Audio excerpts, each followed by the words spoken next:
Hey family, it's Regina, and I am back from Florence, Italy. Just got back last night. I'm sitting in my closet. I am going to start filming again. We're getting back into the groove of my massive declutter. I got news on that front. I got news on all sorts of fronts. So we're just going to get right into it. First of all, if you are new here, welcome. Glad to have you here. And if you're a repeat guest, I'm glad to have you back with me. As I always like to say, welcome. Let's get started. So the first thing I want to address is, as you know, if you followed me in my earlier video, I think the beginning of November, I'm not really sure when it was, I had done traveling. I had been in Rome, and then I had family come, and then I've just come back to Italy for a chocolate festival. Ooh, it was so good, you guys. It is so good. I ate chocolate, I drank wine, I ate pasta. I developed my butt because I was walking up these hilly streets in this historic old town. It was a fabulous time. And then I spent a couple of days in Florence. I did a little bit of vintage shopping, not a lot. And I did minimal perfume shopping, although I do have two I'm going to share with you. Let me get the more serious things out of the way, because there's some things that have been put on my heart that I want to share with you guys. First thing I want to say is, for the past couple of months, it has been difficult for me to record at the same level of joy and happiness that I normally do and that I normally feel.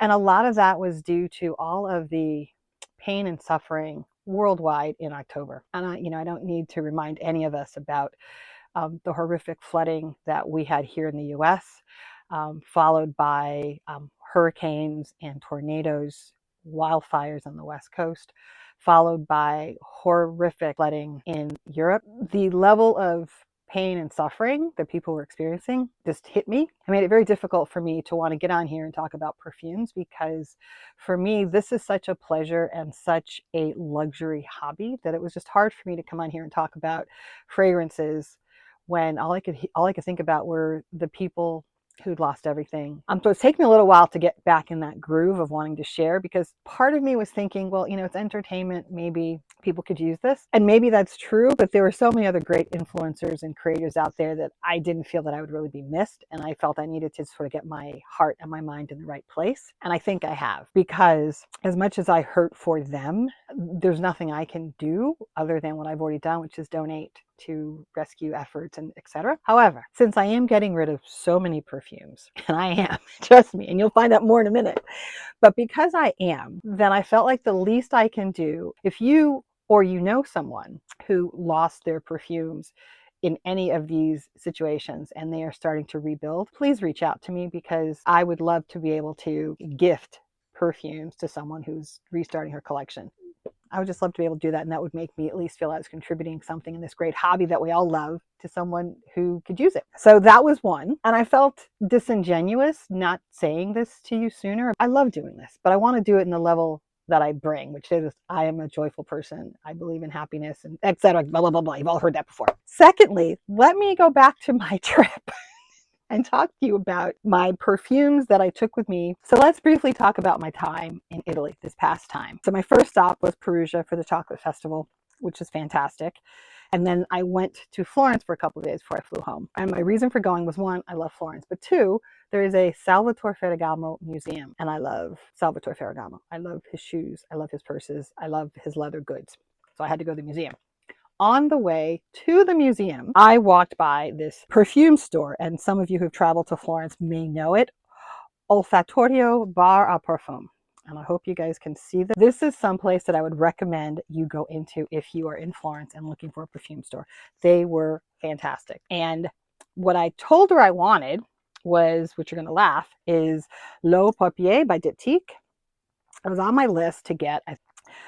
I love this, you guys. Oh, which shocks me, because it's a paper musk. But what I love about this, yes, there is musk, but there's sesame and tonka in here, and that combination, it just works for me. That's what paper smells like.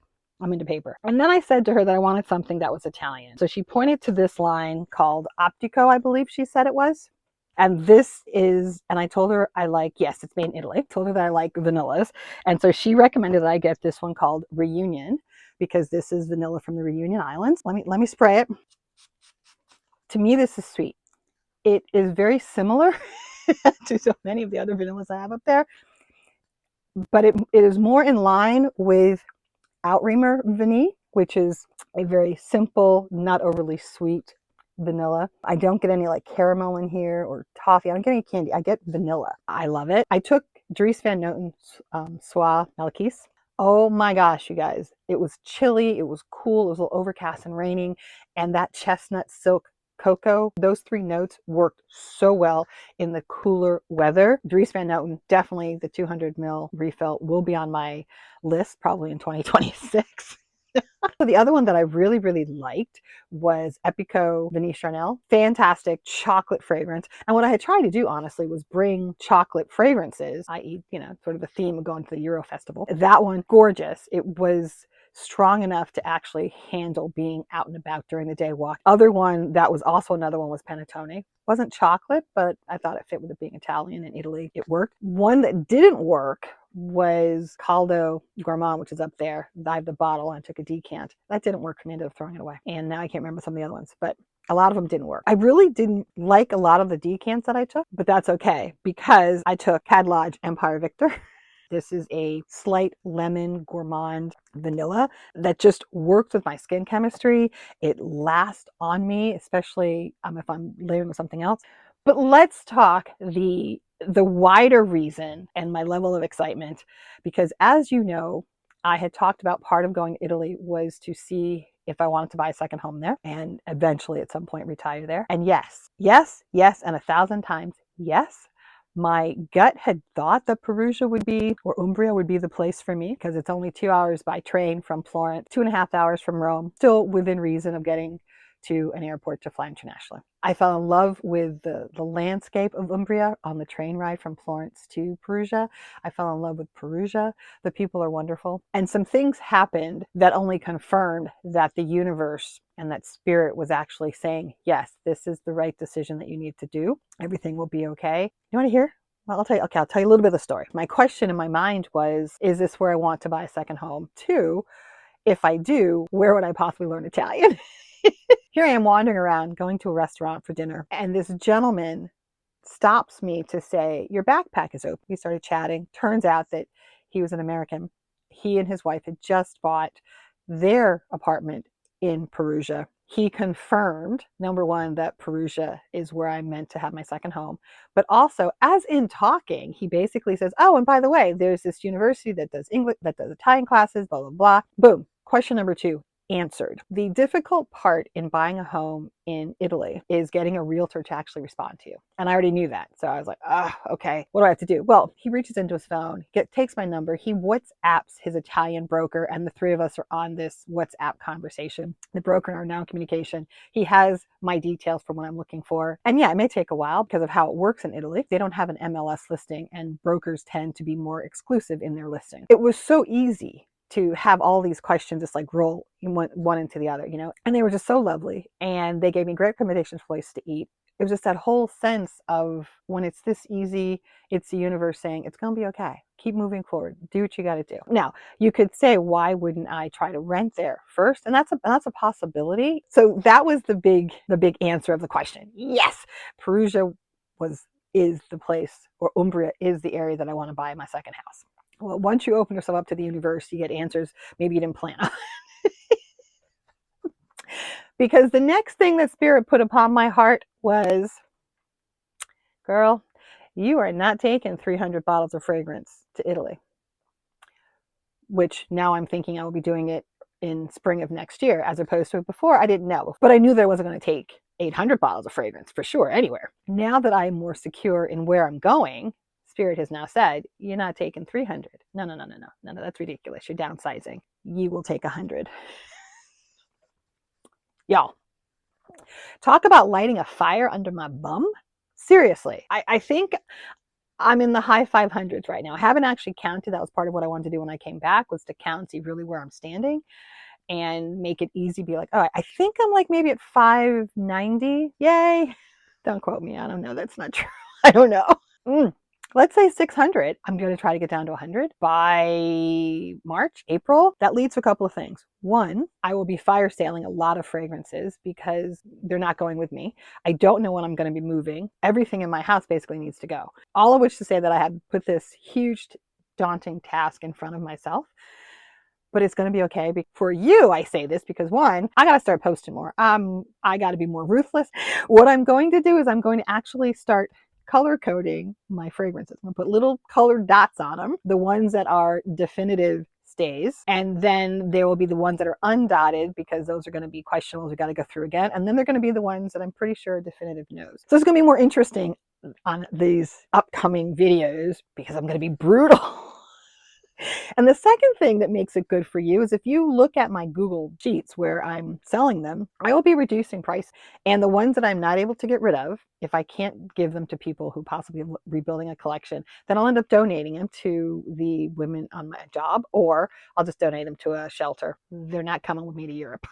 That's all I got to say. And the other thing that's come clear is there's obviously uncertainty about what the incoming administration is planning on doing and how things will work. And some of the things that they're tossing around is possibly there being changes to Social Security. And if those changes are to happen or were to happen, it could be painful for a lot of folks. For me, just aggravating and angering as hell. Because I haven't started taking Social Security yet because I didn't have any reason to. So then there's this part of me that's like, well, why wait? If things become clear and that is the path that the government is going down, then I will probably retire completely and just collect Social Security, go spend as much time as I can in Italy. All these things for me in play that I'm excited about. And I say all this because I'm also excited to share this part of my journey as far as a perfume goes. I'm on my journey. I'm glad you were going to be here for it. I'm so sorry because it was so little about perfume, but I just wanted to share all this stuff with you and also to tell you about the sadness that I experienced and have come out of it. I will feel more inclined to want to record because I will not pretend that I'm in that happy state that I typically am. I don't have to pretend. That's all I wanted to share with you. Please start looking for me to come back out here with a vengeance. I already have so much content filmed that I need to get caught up, but I wasn't feeling up to even editing. So now that I'm feeling re-energized, I can edit that, get that out there. I can start recording things. But more importantly, if you know of anyone, including yourself, who lost your collection during the troubles, let's call them that we had in October, please reach out to me. I would love to see if there's something that I can gift you to help you get started. And that's all I got to say, you guys. Like wow. And I'm just so excited. And I will see you in the next one where I can get started on perfume decluttering once again. How do I smell? God, that's good. L'Eau Papier Diptyque, fantastic. Oh, Optica Réunion, also fantastic. Beautiful, sweet. I would not say gourmand vanilla, but if you like Outremer Vanille, then you will probably like this. Thanks, you guys. Thank you for watching this to the end. Sorry if it was long, but I just had to share everything with you. Good, the bad, the exciting, the stuff. I will see you in the next one. Cheers.